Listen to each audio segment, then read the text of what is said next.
مصیبتیں اور مشکلیں تو اہل ایمان ہی پر آتی ہیں.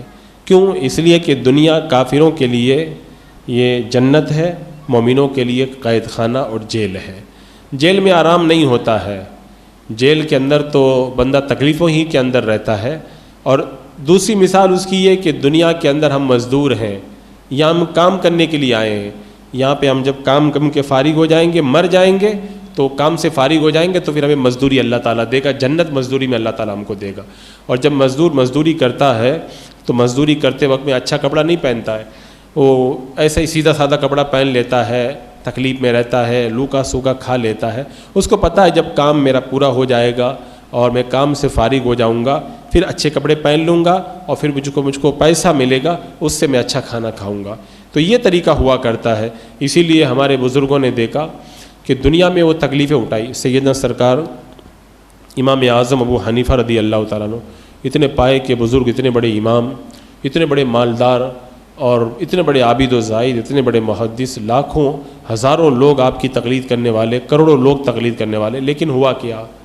جیل کے اندر ایک زمانے تک آپ بند رہے، یہاں تک کہ آپ کا جنازہ بھی جیل ہی سے نکال کر کے لایا گیا. تو یہ تکلیفیں اہل ایمان کی جو ہے وہ امتحان اور آزمائش کے لیے ہوا کرتی ہیں.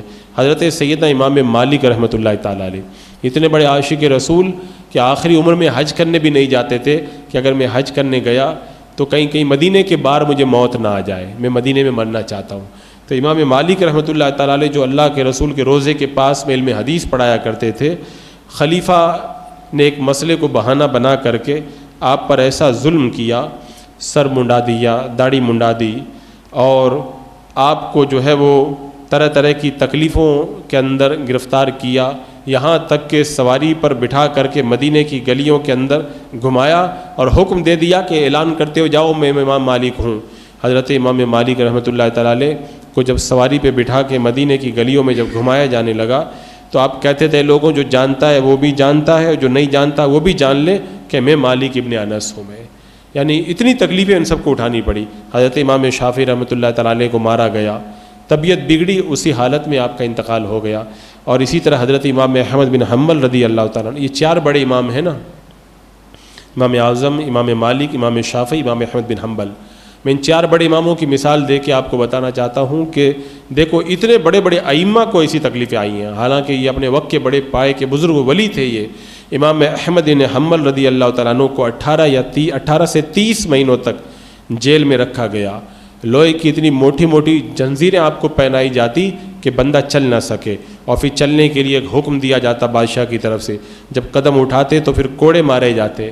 اور کوڑے کیسے مارے جاتے آپ کو پتہ؟ بڑے طاقتور مضبوط جلاد کوڑے مارتا. کتنے کوڑے؟ ایک جلاد صرف 2 کوڑے مارتا، پوری طاقت سے 2 کوڑے مارتا. بادشاہ کہتا تم اب پیچھے ہٹ جاؤ. اب دوسرا ایک دم جو تازہ دم جلاد ہے وہ دوسرا آگے آئے، پھر وہ پوری طاقت سے 2 کوڑے مارتا اور وہ پیچھے ہٹ جاتا. پھر تیسرے جلاد کو، یعنی ایک جلاد سے نہیں مروایا جاتا تاکہ جلاد تھک کر کے کہیں دھیرے نہ مارے، تو تھوڑے 2 کوڑوں کے بعد میں جلاد بدلی کیا جاتا اور پوری طاقت سے جلاد کوڑے مارتے.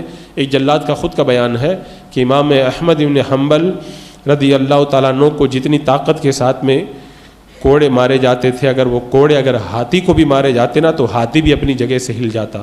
لیکن امام احمد بن حنبل رضی اللہ تعالیٰ عنہ کو صرف اس لیے کوڑے مارے جاتے تھے، انہوں نے صحیح عقیدہ بیان کیا کہ قرآن اللہ کا کلام ہے، مخلوق نہیں ہے. اور آپ سے کہا جاتا تھا کہ کہہ دو کہ قرآن جو ہے وہ مخلوق ہے. غلط عقیدے کا آپ سے اقرار کروایا جاتا، آپ اقرار نہیں کرتے، اور اتنے زبردست کوڑے کھاتے کہ ہاتھی کو مارا جاتا تو ہاتھی بھی وہ کوڑے کھا کر کے ہل جاتا. لیکن آپ نہیں ہلے اور پوری مردگی کے ساتھ میں ڈٹ کر کے ظلم برداشت کرتے رہے. تو یہ آزمائشیں، یہ تکلیفیں، یہ سب تو اہل ایمان کی زندگی میں ہمیشہ آتی ہیں.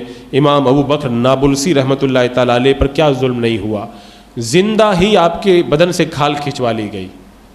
قرآن پڑھتے رہے، دیکھا کہ کہیں ایسا نہ ہو کہ لوگ فتنے میں پڑ جائیں، تو پھر قتل کرنے کے بعد میں آپ کی کھال اتروائی گئی. تو یہ اہل ایمان کا جو ہے وہ شیوا ہوا کرتا ہے. اور جو بندہ تکلیفوں میں پیچھے ہٹ جائے، اب وہ ایمان لائے فرعون کے جادوگر، ایمان لے آئے، اگر جان کے ڈر سے وہ اگر اپنی بات سے پھر جاتے تو کہاں جاتے؟ جہنم میں جاتے. تھوڑی دیر تکلیف برداشت کی، 5 منٹ کی تکلیف تھی، چلی گئی. اور جنت کی بہاریں ان کو نصیب ہو گئی۔ جو بندہ پیچھے ہٹ جاتا ہے پھر وہ کبھی بھی نعمتیں نہیں پاتا ہے۔ وہ بڑا مشہور واقعہ ہے کہ لیلا جب بیمار ہوئی تو ڈاکٹروں نے کہا کہ خون کی کمی ہے، ان کو خون دیا جائے۔ تو اس محلے میں 7 دیوانے تھے لیلا کے، جو یہ دم بھرتے تھے کہ اپنی جان بھی قربان کر دیں گے۔ جب ان سے کہا گیا کہ لیلا کو ایسی بیماری ہے کہ اگر خون نہ دیا گیا تو مر جائے گی، تو خون کی ضرورت ہے، تو سب چھوڑ کے بھاگ گئے، کوئی خون دینے کے لیے تیار نہ ہوا۔